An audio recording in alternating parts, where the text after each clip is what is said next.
नमस्कार दोस्तों। क्या आपको या आपके किसी अपने को बार बार तेज सरदर्द होता है?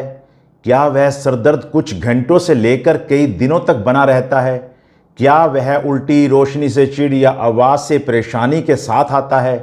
तो यह सिर्फ सरदर्द नहीं, यह माइग्रेन भी हो सकता है। माइग्रेन को लेकर सही सही कारणों को लेकर अभी भी वैज्ञानिकों के अंदर मतभेद बना हुआ है, लेकिन हमारे पास वो लेटेस्ट रिसर्च जरूर है जो बताती है कि दो मनोवैज्ञानिक थेरेपीज और कुछ टेक्निक्स इन्हें ठीक करने में अपनी बड़ी भूमिका निभाती हैं। और अनुसंधानों में यह देखा गया है कि इससे माइग्रेन के रोगियों में 30 से 40% का आराम भी हासिल हुआ है। तो आज मैं आपको इस वीडियो के माध्यम से उन्हीं दो मनोवैज्ञानिक थेरेपीज और कुछ टेक्निक्स के बारे में बता रहा हूं जिनके माध्यम से माइग्रेन से आपको एक बड़ा आराम मिल सकता है, और यह ऐसा आराम होगा जैसा आपको पहले कभी नहीं मिला है। विश्व में 100 करोड़ लोग माइग्रेन से पीड़ित हैं और भारत में लगभग हर 7वां व्यक्ति इस समस्या से जूझ रहा है। महिलाओं में यह पुरुषों की तुलना में 3 गुना अधिक होता है। माइग्रेन क्या है?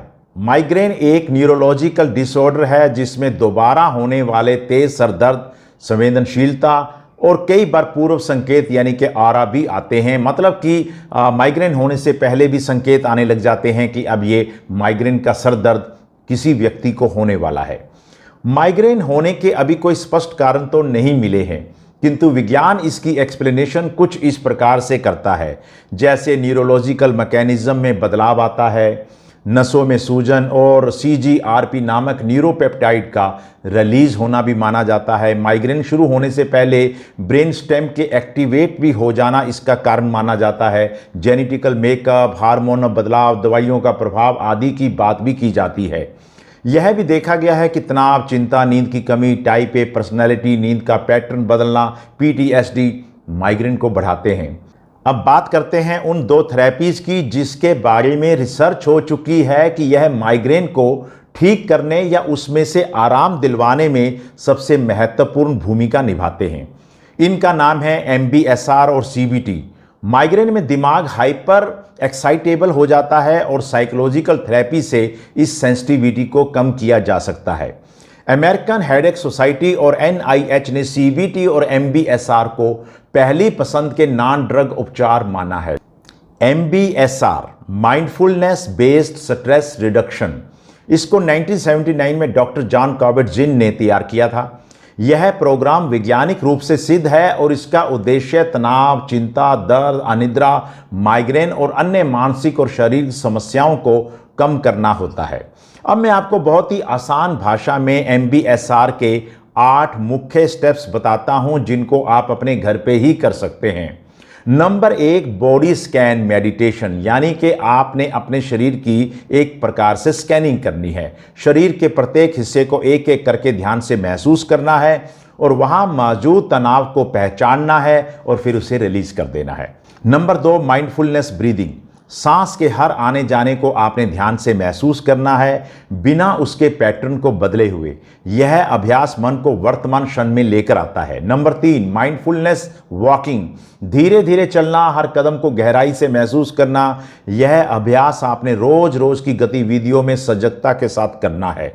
नंबर 4, माइंडफुलनेस खाना, यानी कि माइंडफुलनेस ईटिंग, भोजन करते समय स्वाद, गंध और बनावट और चबाने और निगलने की प्रक्रिया को पूरी सजगता के साथ आपने महसूस करना है। नंबर 5, माइंडफुलनेस योग, हल्के फुल्के आसनों और स्ट्रेचिंग को आपने ध्यान पूर्वक करना है, शरीर की सीमाओं को सम्मान देना है। नंबर 6, विचारों का निरीक्षण, यानी कि ऑब्जर्विंग थॉट्स विदाउट जजमेंट, विचारों को रोके बिना सिर्फ देखना है, जैसे बादल आकाश में तैरते हैं, उन्हें ना अच्छा कहना है ना बुरा कहना है, बस स्वीकार करना है। नंबर 7, आपने प्रतिदिन होम प्रैक्टिस भी करनी है। डेली होम प्रैक्टिस, रोज 30 से 45 मिनट का अभ्यास ध्यान, योग या बॉडी स्कैन के ऊपर आपने लगाना है जिससे सजगता जीवन का हिस्सा बन सके।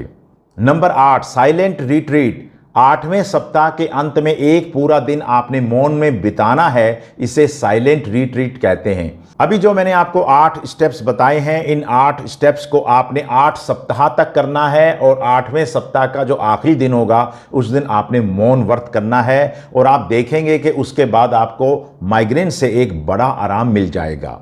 अब बात करते हैं CBT यानी कि कॉग्निटिव बिहेवियरल थेरेपी की। यह दुनिया की सबसे शानदार थेरेपी में से एक मानी जाती है। जब कभी भी इसकी तुलना एंटी डिप्रेशेंट दवाइयों के साथ की गई है, विशेष रूप से SRIs के साथ की गई है, तो यह थेरेपी हमेशा बेहतर सिद्ध हुई है। इस थेरेपी के अंदर हम लोगों के सोचने का ढंग बदलते हैं। कई बार हमारी बीमारी का कारण हमारा सोचने का तरीका भी होता है। कभी कभी हमारा जो सोचने का तरीका इतना नेगेटिव होता है कि वो हमें बीमार बना देता है। अब बात करते हैं कि आखिर CBT माइग्रेन में कैसे काम करती है। नंबर 1, दर्द से जुड़ी हुई नकारात्मक सोच को पहचानना और उसको बदलना। माइग्रेन सोच पीड़ित अक्सर ये सोचता है कि ये कभी ठीक नहीं होगी या इस दर्द का अब कुछ नहीं हो सकता है, अगर दर्द आया तो सब कुछ खराब हो जाएगा। ऐसी सोच दर्द की गंभीरता और आवृत्ति को बढ़ा देती है। इसलिए CBT में हम इस ऑटोमेटिक नेगेटिव थॉट को पहचानते हैं और उन्हें तार्किक सोच के साथ बदलना सिखाते हैं।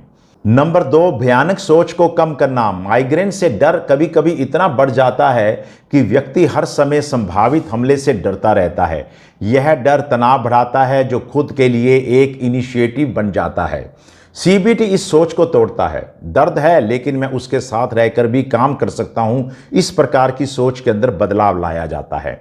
नंबर 3, स्ट्रेस मैनेजमेंट सीखना। तनाव माइग्रेन का एक प्रमुख इनिशिएटिव है।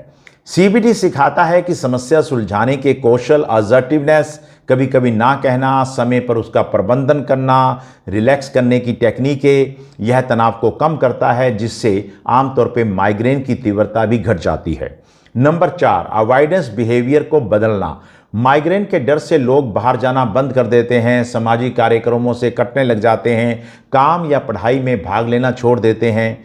CBT व्यक्ति को सिखाती है कि वह धीरे धीरे फिर से उन गतिविधियों में लौटे, अपनी जिंदगी की मेन स्ट्रीम में लौटे। नंबर 5, स्लीप और रूटीन को सुधारना।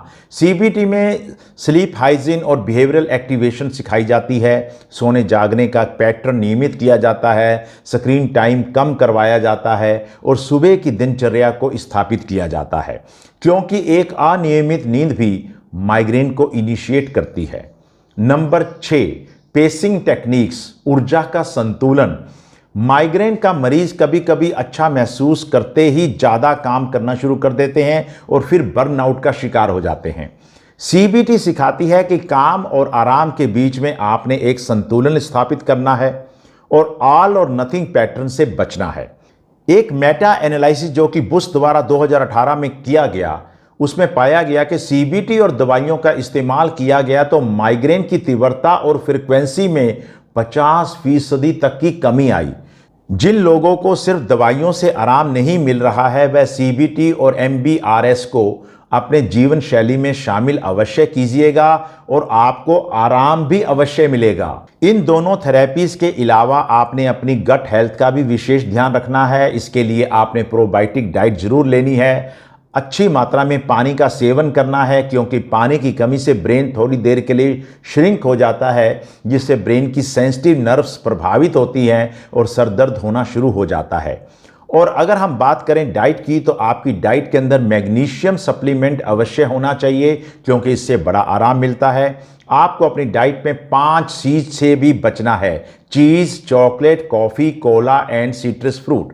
अगर किसी प्रकार से कोई हार्मोनल इम्बैलेंस है तो उसका इलाज भी आपने अवश्य करवाना है। मैं आपको पूरे विश्वास के साथ कहता हूं कि अगर आपने ये तमाम चीज़ें इस्तेमाल की तो कम से कम 40 से 50% आपको माइग्रेन से फ़ायदा होना शुरू हो जाएगा। अगर आपको ये वीडियो पसंद आया हो तो इसे लाइक ज़रूर कीजिएगा, शेयर कीजिएगा और मेरे चैनल को सब्सक्राइब अवश्य कीजिएगा।